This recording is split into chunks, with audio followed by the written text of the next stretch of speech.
मुगल बादशाह शाहजहां ने अपनी बेगम मुमताज की याद में ताजमहल को बनवाया था। ताजमहल दुनिया के 7 अजूबों में गिना जाता है। सफेद संगमरमर का मकबरा देखने में बहुत खूबसूरत है, जिसमें पत्थरों का काम काफी बेहतरीन किया गया है। क्या आप जानते हैं कि ताजमहल में लगा एक एक पत्थर उसमें कैसे रुका हुआ है? क्योंकि आज के दौर में तो बड़ी बड़ी इमारतें और बड़े बड़े ब्रिज मजबूत सीमेंट से बनते हैं और वो कुछ सालों में ही गिर जाते हैं। तो फिर 1648 में बना हुआ ताजमहल आज तक कैसे टिका हुआ है? आगे बढ़ने से पहले आपसे गुजारिश है कि चैनल को अगर सब्सक्राइब नहीं किया है तो सब्सक्राइब कर ले। आपको बता दें, सीमेंट का आविष्कार 1824 में इंग्लैंड के जोसेफ आस्पिडिन नाम के एक शख्स ने किया था, जिसका एक्सपेरिमेंट उन्होंने 1811 में शुरू किया और 1824 में वो कामयाब हुए। पहला सीमेंट उन्होंने ही बनाया था, जिसका नाम पोर्टलैंड सीमेंट रखा। 1632 में ताजमहल की तामीर का काम शुरू हुआ। तो फिर आखिर कैसे ताजमहल बनाया गया, वो भी इतनी मजबूत इमारत कि वो आज भी मजबूती से खड़ी हुई है। ताजमहल की कहानी ज्यादातर लोगों ने सुनी हुई है कि शाहजहां ने अपनी तीसरी बीवी मुमताज की मोहब्बत में बनवाया था। उस जमाने में इसे बनवाने में करीब 3 करोड़ रुपए से ज्यादा खर्च आया था और आज भी लोग इसे देखकर हैरान और दंग हो जाते हैं। इसका सफेद मार्बल और नक्काशियों में लगे अनोखे पत्थर इसकी कारीगरी को अनोखा बना देती है। ताजमहल की नींव लकड़ियों पर रखी गई थी। ये सच्चाई है, 370 सालों से भी ज्यादा वक्त से ये लकड़ियों की नींव अभी भी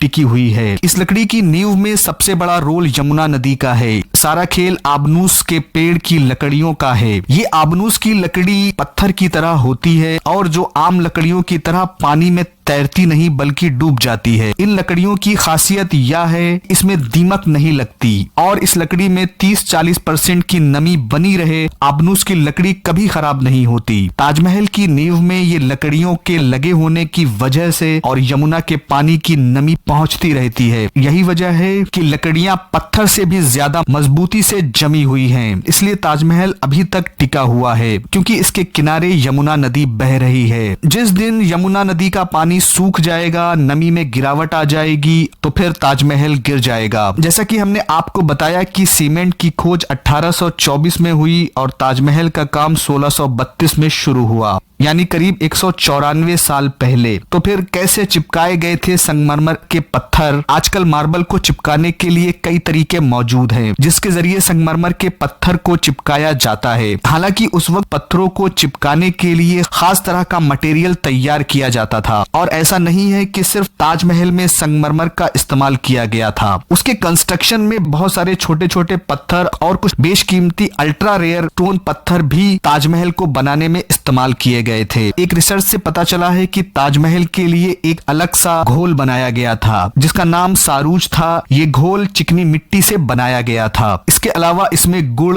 दालें, चीनी, गोंद को मिलाया गया और ये मटेरियल तैयार किया गया। इसके साथ ही ताजमहल का काम शुरू हुआ। इसकी पकड़ इतनी हो गई कि आज कई सालों के बाद भी ताजमहल भूकंप, तूफान, बारिश, धूप, गर्मी, सर्दी का मुकाबला कर रहा है। यह इतना मजबूत है कि भूकंप भी ताजमहल को गिरा नहीं सकता।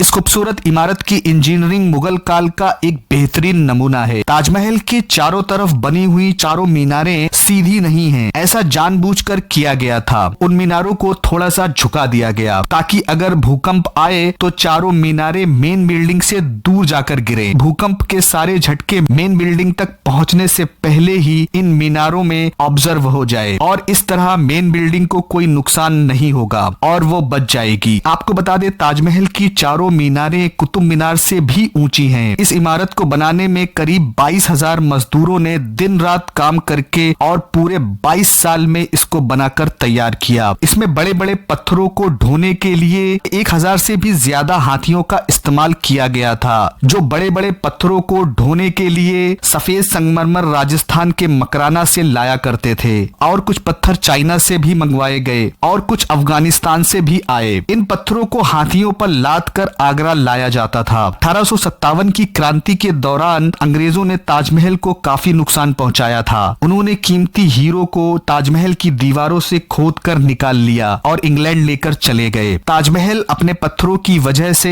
अपना रंग बदलता है। सूरज की रोशनी में और चांद की रोशनी में ये अलग अलग दिखाई देता है। ताजमहल में शाहजहां और मुमताज की 2 कब्रें हैं। ऊपर नकली कब्रें हैं और उसके नीचे असली कब्र है। साल में 3 दिन शाहजहां के नाम पर होने वाले उर्स के मौके पर इन कब्रों को देखा जा सकता है। वीडियो को लाइक और शेयर करें। चैनल को सब्सक्राइब नहीं किया है तो सब्सक्राइब करें।